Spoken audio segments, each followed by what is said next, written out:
तहरीक लब्बैक पाकिस्तान के मरकज़ पर हुकूमत पाकिस्तान ने के रेंजर्स ने हमला करके उन पर कब्ज़ा कर लिया और कब्ज़ा करने के बाद वहां पर असला रख कर नहीं बल्कि एक फेक न्यूज़ जो पिछले कुछ दिनों से पीटीआई से असला बरामद हुआ था वो असला वहां पर रख दिया और रख कर वहां से ये सोशल मीडिया पर पोस्ट लगाई गई कि पीटीआई तहरीक लब्बैक पाकिस्तान के मरकज यानी कि मस्जिद रहमतुल्लिल आलमीन से असला बरामद हुआ। बरामद असला की तस्वीर लगाई गई और तहरीक लब्बैक पाकिस्तान के कारकुनों ने जब इस पर तहकीक की तो तहकीक की तमाम वादिया सबूत सामने आ गए और जो सबूत सामने आए उनकी तस्वीर ये रही और तस्वीर में आपने देखा होगा कि कैसे तहरीक हुकूमत पाकिस्तान उन पर झूठा इल्ज़ाम लगा रही है। तो ये झूठा सरासर झूठा इल्ज़ाम है, इनसे बचा जाए। तो हुकूमत पाकिस्तान से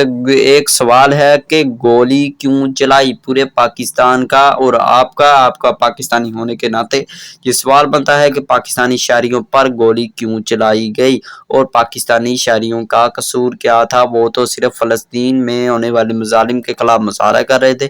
इसका मतलब ये हुआ कि ये हुकूमत पाकिस्तान और इसराइली हुकूमत में कोई फ़र्क नहीं रह गया। और दूसरी तरफ ट्रंप ने अपना जंग बंदी का मुआहदा तोड़ दिया है और नोबेल प्राइज़ लेने के चक्कर में उसने किया था। जब देखा कि नोबेल प्राइज़ नहीं मिल रहा तो उसने अपना मुआहदा तोड़ दिया। उसने ये कहा कि आप ये देख सकते हैं, स्क्रीनशॉट लगा दिया है मैंने, कि उसने कहा कि गजा में होने वाली बमबारी की मैं जमानत नहीं उठाता हूँ। तो आप ये कैसे कह सकते हैं, कोई ये कैसे कह सकता है कि ट्रंप ने हुकूमत ने जंग बंद करा दी है। अरे वो तो जंग लगवाता है, असला बेचता है, उसका मुनाफा है। जब तक असला बिकेगा उसका मुनाफा होगा, वो पैसे उसकी जेब में जाएंगे, ऐसे ही वो पैसे कमाएंगे।